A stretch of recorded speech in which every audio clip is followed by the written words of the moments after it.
ದಿನಾಂಕ 7/6/2025. ಎಲ್ಲರಿಗೂ ನಮಸ್ಕಾರ. ಸ್ನೇಹಿತರೆ, ಇವತ್ತು ಯಾವ್ಯಾವ ಮಾರುಕಟ್ಟೆಯಲ್ಲಿ ಟೆಂಡರ್ಗಳ ಏನಾಗಿದೆ ಅಂತೇಳಿ ಟೆಂಡರ್ಗಳ ಪಟ್ಟಿಯನ್ನು ಈ ಒಂದು ವಿಡಿಯೋದಲ್ಲಿ ನೋಡೋಣ. ಅದಕ್ಕೂ ಮುಂಚೆ ಹೊಸದಾಗಿ ನಮ್ಮ ಯೂಟ್ಯೂಬ್ ಚಾನಲ್ನ ನೋಡ್ತಾ ಇದ್ದಾರೆ ಸಬ್ಸ್ಕ್ರೈಬ್ ಮಾಡ್ಕೊಳ್ಳಿ, ಹಾಗೆ ಫೇಸ್ಬುಕ್ ಚಾನಲ್ನ ಫಾಲೋ ಮಾಡ್ಕೊಳ್ಳಿ. ಈ ಒಂದು ವಿಡಿಯೋಗೆ ತಪ್ಪದ ಯಾರೆಲ್ಲ ನೋಡ್ತಾ ಇದ್ರೋ 100 ಲೈಕ್ಸ್ ಮಾಡ್ತೀರಾ ಅಂತ ಅಂದ್ಕೊಂಡಿದ್ದೀನಿ. ದಯವಿಟ್ಟು ಲೈಕ್ ಮಾಡಿ, ಕಮೆಂಟ್ ಮಾಡಿ ನಿಮ್ಮ ಅನಿಸಿಕೆಯನ್ನು, ಹಾಗೆ ಈ ವಿಡಿಯೋನ ಶೇರ್ ಮಾಡಿ. ಲವ್ ಮಾಡಿ, ಲೈಕ್ ಮಾಡಿ, ಶೇರ್ ಮಾಡಿ, ಬೆಲ್ ಬಟನ್ ಒಂದ್ಸಲ ಒತ್ತಾದ್ಮೇಲೆ ಸಬ್ಸ್ಕ್ರೈಬ್ ಮಾಡಿ. ಎಲ್ಲರೂ ತಪ್ಪದೆ ಲೈಕ್ ಮಾಡಿ. ನಾವು ಅಡಿಕೆಯ ಮ್ಯಾಕ್ಸಿಮಮ್ ಪ್ರೈಸ್ ತಿಳ್ಕೊಳ್ಳೋಣ. ರಾಶಿ ಅಡಿಕೆ ಬೆಲೆ ನೋಡೋಣ. ಜಯನಗರದಲ್ಲಿ ಇಂದು ರಾಶಿ ಅಡಿಕೆ ಬೆಲೆ ಪ್ರತಿ ಕ್ವಿಂಟಲ್ಗೆ 58,111 ರೂಪಾಯಿ ಆಗಿರ್ತದೆ. ಕೊಪ್ಪದಲ್ಲಿ ರಾಶಿ ಅಡಿಕೆ ಬೆಲೆ ಪ್ರತಿ ಕ್ವಿಂಟಲ್ಗೆ 58,199 ರೂಪಾಯಿ ಆಗಿರ್ತದೆ. ತುಮಕೂರಲ್ಲಿ ರಾಶಿ ಅಡಿಕೆ ಬೆಲೆ ಪ್ರತಿ ಕ್ವಿಂಟಲ್ಗೆ 55,000 ಆಗಿರ್ತದೆ. ಶೃಂಗೇರಿಯಲ್ಲಿ ರಾಶಿ ಅಡಿಕೆ ಬೆಲೆ ಪ್ರತಿ ಕ್ವಿಂಟಲ್ಗೆ 57,569 ರೂಪಾಯಿ ಆಗಿರ್ತದೆ. ಶಿಕಾರಿಪುರದಲ್ಲಿ ಲಾಸ್ಟ್ ಮಾರುಕಟ್ಟೆಯಲ್ಲಿ ಪ್ರತಿ ಕ್ವಿಂಟಲ್ಗೆ 57,100 ರೂಪಾಯಿ ಆಗಿರ್ತದೆ. ಇನ್ನು ಹೊಸನಗರದಲ್ಲಿ ನಿನ್ನೆ ರಾಶಿ ಅಡಿಕೆ ಬೆಲೆ ಪ್ರತಿ ಕ್ವಿಂಟಲ್ಗೆ 59,169 ರೂಪಾಯಿ ಆಗಿರ್ತದೆ.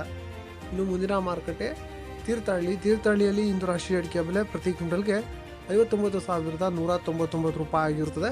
ತೀರ್ಥಹಳ್ಳಿಯಲ್ಲಿ ಬೆಟ್ಟೆ ಅಡಿಕೆ ಬೆಲೆ ಪ್ರತಿ ಕ್ವಿಂಟಲ್ಗೆ 59,899 ರೂಪಾಯಿ ಆಗಿರ್ತದೆ. ಕೊಪ್ಪದಲ್ಲಿ ಬೆಟ್ಟೆ ಅಡಿಕೆ ಬೆಲೆ ಪ್ರತಿ ಕ್ವಿಂಟಲ್ಗೆ 59,089 ರೂಪಾಯಿ ಆಗಿರ್ತದೆ. ಶೃಂಗೇರಿಯಲ್ಲಿ ಬೆಟ್ಟೆ ಅಡಿಕೆ ಬೆಲೆ ಪ್ರತಿ ಕ್ವಿಂಟಲ್ಗೆ 59,599 ರೂಪಾಯಿ ಆಗಿರ್ತದೆ. ಜಯನಗರದಲ್ಲಿ ಬೆಟ್ಟೆ ಅಡಿಕೆ ಬೆಲೆ 57,569 ರೂಪಾಯಿ ಆಗಿರ್ತದೆ. ತೀರ್ಥಹಳ್ಳಿಯಲ್ಲಿ ಸರಕು ಅಡಿಕೆ ಬೆಲೆ ಪ್ರತಿ ಕ್ವಿಂಟಲ್ಗೆ 92,060 ರೂಪಾಯಿ ಆಗಿರ್ತದೆ. ತೀರ್ಥಹಳ್ಳಿಯಲ್ಲಿ ಸರಕು ಅಡಿಕೆ ಬೆಲೆ ಪ್ರತಿ ಕ್ವಿಂಟಲ್ಗೆ 30,299 ರೂಪಾಯಿ ಆಗಿರ್ತದೆ. ಶೃಂಗೇರಿಯಲ್ಲಿ ಗುರುಬಲು ಪ್ರತಿ ಕ್ವಿಂಟಲ್ಗೆ 30,050 ರೂಪಾಯಿ ಆಗಿರ್ತದೆ. ಶೃಂಗೇರಿಯಲ್ಲಿ ಸರಕು 77,699 ರೂಪಾಯಿ ಆಗಿರ್ತದೆ. ಹೊಸನಗರದಲ್ಲಿ ನಿನ್ನೆ ಗುರುಬಲು ಪ್ರತಿ ಕ್ವಿಂಟಲ್ಗೆ 28,229 ರೂಪಾಯಿ ಆಗಿರ್ತದೆ. ಜಯಪುರದಲ್ಲಿ ಸರಕು ಅಡಿಕೆ ಬೆಲೆ 79,899 ರೂಪಾಯಿ ಆಗಿರ್ತದೆ. ಸರಕು ಕೊಪ್ಪದಲ್ಲಿ 83,299 ರೂಪಾಯಿ ಆಗಿರ್ತದೆ. ಕೊಪ್ಪದಲ್ಲಿ ಗುರುಬಲು 30,299 ರೂಪಾಯಿ ಆಗಿರ್ತದೆ. ಶಿಕಾರಿಪುರದಲ್ಲಿ ಗುರುಬಲು 26,599 ರೂಪಾಯಿ ಆಗಿರುತ್ತೆ. ಶಿಕಾರಿಪುರದಲ್ಲಿ ಸೆಕೆಂಡ್ ಬೆಟ್ಟೆ ಅಡಿಕೆ ಬೆಲೆ 32,099 ರೂಪಾಯಿ ಆಗಿರ್ತದೆ. ನಮಸ್ಕಾರ.